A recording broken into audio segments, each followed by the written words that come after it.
Hello, my friend, and welcome back to another Dose of Sunshine episode. I am your host, Sunny Nielsen. Thank you so much for joining me today on this episode. I'm so excited, not because of the content necessarily, but because of the impact that this concept can have if you go through these steps. So what am I talking about? I'm talking about part 2 of my SWOT analysis mini-series. Today we are going to be talking about weaknesses. Now, this is a topic that a lot of people get a little bit freaked out about.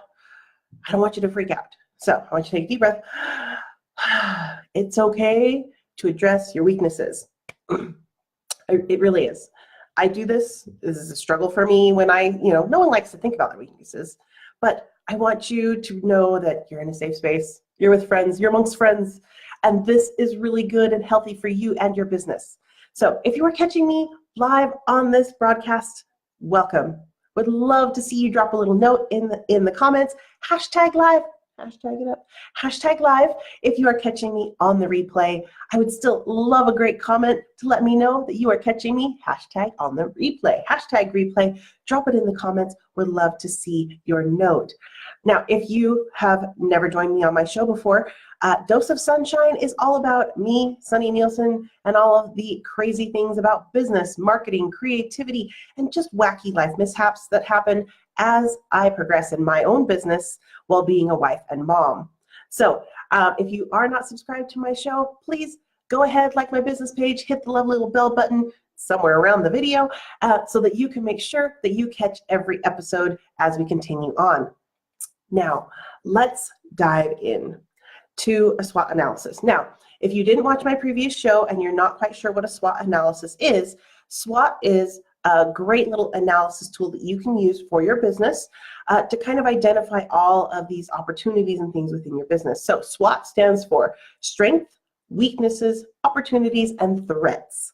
Now, in my previous episode, I talked about the first part. Part 1 was strength. So if you haven't watched that show, go back and watch it because it really has some great insights into how you can identify really good strengths within your business. But this episode, I am going to talk to you about weaknesses. And again, a lot of people get really hesitant and they're like, I don't really want to think about my weaknesses because nobody likes to shine a light on things that they're not good at, right? Welcome to the world of the digital age where everyone just wants to put their best foot forward and we kind of just filter and process and crop so that we don't show people the chaos or all the other things that are going. You always want to put, this is my perfect life, my perfect business, my perfect family, whatever it is. But in order to really move forward in your business, this part of the SWOT analysis is actually invaluable because, again, you want to be able to identify the weaknesses that you have within your business so that you can then attack them and figure out either how to make them a strength, how to mitigate them, how to solve that problem or bring in resources or support, because we all know we have weaknesses. No one is 100% good at everything. I promise.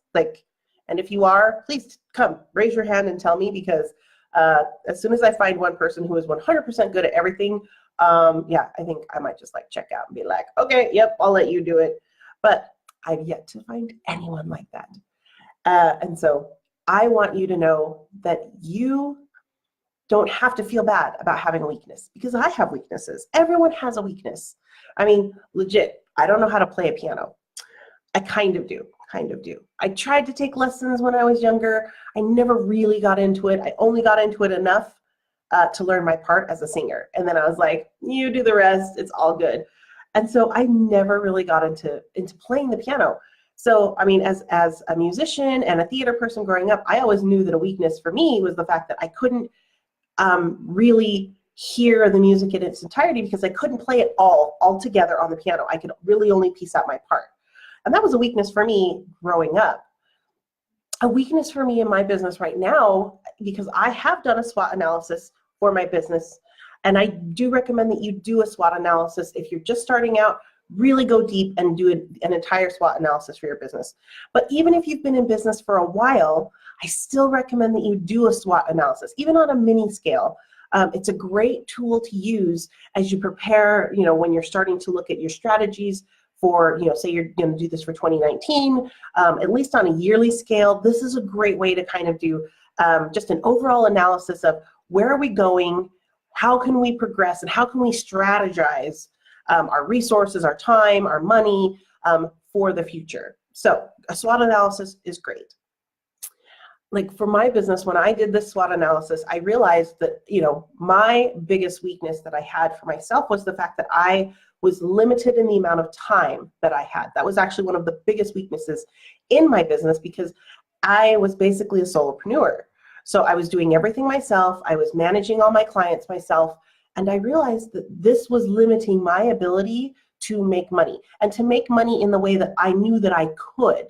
So that I was completely limited in basically trading hours for dollars because everyone only has 24 hours in the day. We all have the same amount of time.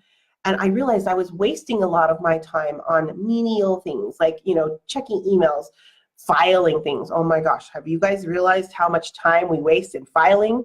Unfortunately, it's a necessary evil because you have to be able to find those things later.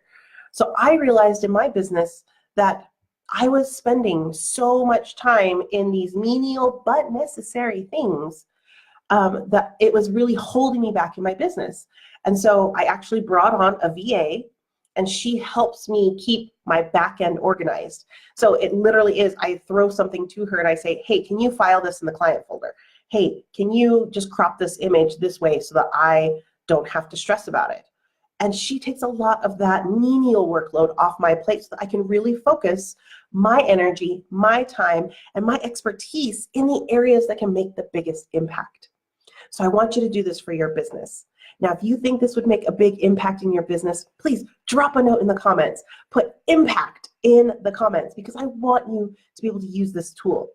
So now that I've given you a couple of stories about my business and how I use SWOT and really this weakness area, this weakness part of a SWOT analysis in my business, I want you to think about how you use it in your business. So here's a couple of tips. When you're looking through and doing a SWOT analysis, how do you identify the weaknesses? How do you look at it? So when you're looking at weaknesses within your business, remember, think about it. I don't want you to think about it externally. Weaknesses, especially in a SWOT analysis, are really focused internally on your business. So what are things and attributes of your business that could be improved? So think about items like, are there parts of your company that you feel like aren't supported? Say, your HR doesn't have enough people. Your HR person is always overwhelmed, and she or he have been asking you for weeks, like, oh, I'm so swamped. I'm behind in things. I really need another person so that we can get the paperwork properly, so we can hire faster, better people. Or perhaps, you can look within your business and say, what product or service do we offer? And look at those individual things and say, what could we do to improve those? What is a weakness there? Perhaps you have a software platform and your people have constantly been saying, oh, this is such a great product, but I really wish it had X. I really wish it had Y. Those things, your audience is telling you things that the product or service is lacking, that you can then, again, use this opportunity, build out a list of all of those things. And I really kind of want you to chunk it out and think about what kind of weakness do you have on your back end, on your corporate area, your administration side, and then break it down by product and service, because not only will you be able to identify weaknesses within your core business, HR, marketing, maybe your sales guys are struggling to close, so maybe they need some additional sales training. Or maybe your retention and your churn is really high in terms of clients, or maybe in terms of employees. But realizing that and putting that down in a solid form gives you a list of things that you can then decide how you want to attack. So I really want you to think about that. And internally, going, what can we improve within each department on the back end side? Are there things that we can improve that our products or services are lacking? And here is where it's really good to kind of think in comparison to your competitors, Because again, a lot of people will say, oh, I really wish your product had X because they see it in their other service or they see it in another competitor. So give yourself a chance to look through that and say, what are our competitors doing that might be better than us? And it's not to put yourself down. It's not to do anything like that. It really is to get a really good idea of what can we improve. If our competitor is doing a thing that we're doing, but they're just doing it just this much better, what can we do to reach or exceed our competitor in the future? Do you see how this list helps you build this idea of, oh, here's all the potential that we have in our business? And once you go through this, you can start to identify and say, okay, what is our budget for the next year? What are our resources for next year? What's our manpower for the next year or for whatever the project is? And this helps you basically go through that list of weaknesses, and then you just prioritize it. You go, dude, we need an HR person because we cannot hire enough people fast enough to fulfill on all of our orders or fulfill on this. And so when you go through this list, it allows you, and prioritizing the list allows you to more efficiently and effectively allocate your resources, your time, and your money to things that will give you the biggest impact right away. So again, as you're going through your weaknesses, I really want you to think about both things that your company is lacking within like the corporate structure with it, and then go down one level deeper and think about things that your products or your services might be lacking. And pull in, when you're thinking about both of these things, bring in the concept of your competition. Now, I really wanted you to kind of think internally, but this is where having that reflection or having that kind of thought process of what are my competitors doing? What do I know about my competition or my industry? Maybe the industry has suddenly taken this giant leap forward. I know that in the technology and social media industries, there's so many advancements happening every single day that this is a constant thing that a lot of the clients that I've worked with in the technology industry, they're always looking at. They're going, where is our weakness now today? It maybe wasn't there yesterday, but is there a weakness there today because of the technological advances in our field?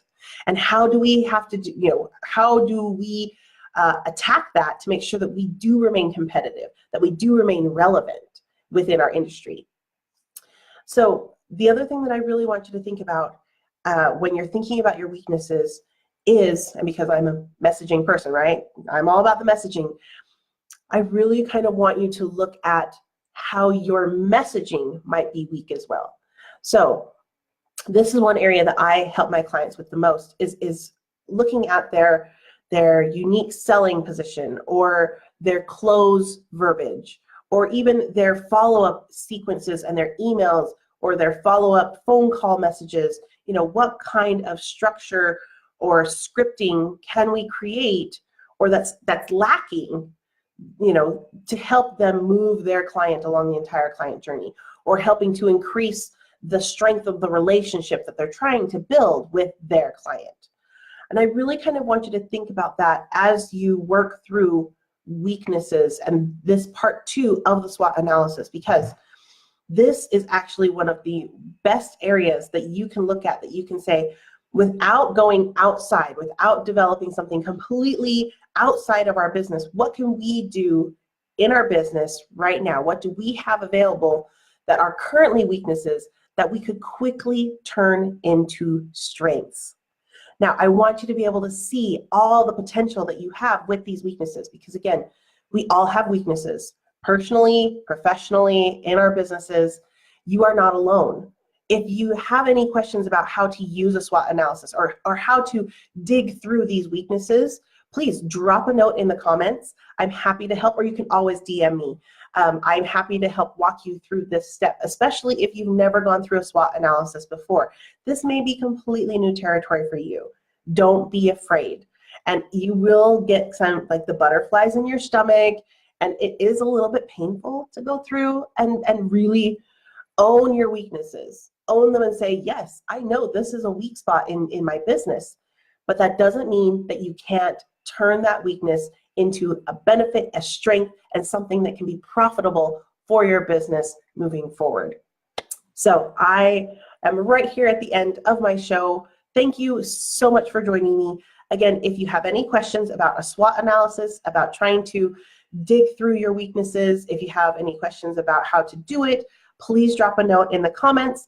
And if you know of any business owners or anyone who might need a little bit of help, tips, or just crazy faces, might need a little lightning mood, please drop them, tag them in the comments, or share it with them so that we can help get this message out, because really I want as many business owners out there to understand the importance of messaging and how much of an impact it can make in both their business, their sales, and their long-term success. So thank you so much for joining me, and I will see you on the next episode. Bye.